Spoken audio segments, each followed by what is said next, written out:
Good morning dear friends. एक और नई कहानी में आपका स्वागत है।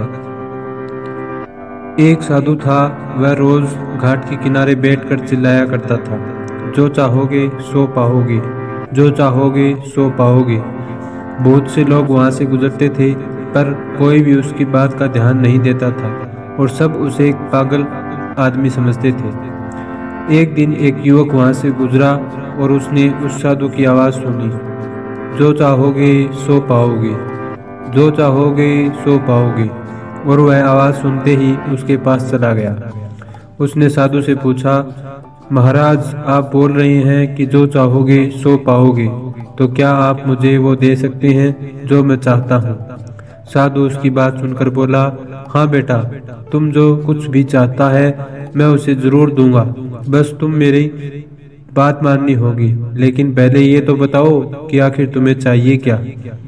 युवक बोला, मेरी एक ख्वाहिश है कि मैं हीरो का बहुत बड़ा व्यापारी बनना चाहता हूँ। साधु बोला, कोई बात नहीं, मैं तुम्हें एक हीरा और एक मोती देता हूँ, उससे तुम जितने भी हीरे और मोती चाहो बना पाओगे। और ऐसा कहते हुए साधु ने अपना एक हाथ आदमी की हथेली पर रखते हुए कहा, पुत्र, मैं तुम्हें दुनिया का अनमोल हीरा दे रहा हूँ। लोग इसे समय कहते हैं। इसे तेजी से अपनी बात मुट्ठी में बंद कर लो और इसे अपनी कभी मत गवाना। तुम इससे जितने चाहो उतने हीरे बना सकते हो। युवक अभी कुछ सोच ही रहा था कि साधु उसका दूसरा हथेली पकड़ते हुए बोला, पुत्र, इसे पकड़ो, यह दुनिया का सबसे कीमती मोती है। लोग इसे धैर्य कहते हैं। जब कभी समय देने के बावजूद परिणाम न मिले, इस कीमती मोती को धारण कर लेना। याद रखना, जिसके पास ये मोती है वह दुनिया में कुछ भी प्राप्त कर सकता है।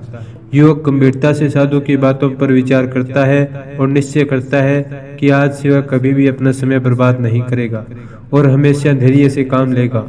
और ऐसा सोचकर वह हीरो के एक बहुत बड़े व्यापारी के यहाँ काम शुरू कर देता है और अपनी मेहनत और ईमानदारी के बल पर एक दिन खुद भी हीरो का बहुत बड़ा व्यापारी बन जाता है। दोस्तों, समय और धैर्य वह दो हीरे मोती हैं जिसके बल पर हम बड़े से बड़ा लक्ष्य प्राप्त कर सकते हैं।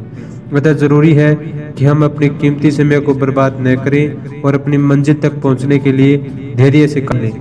उम्मीद है ये कहानी आपको काफ़ी अच्छी लगी होगी। अच्छी लगी हो तो आगे से आगे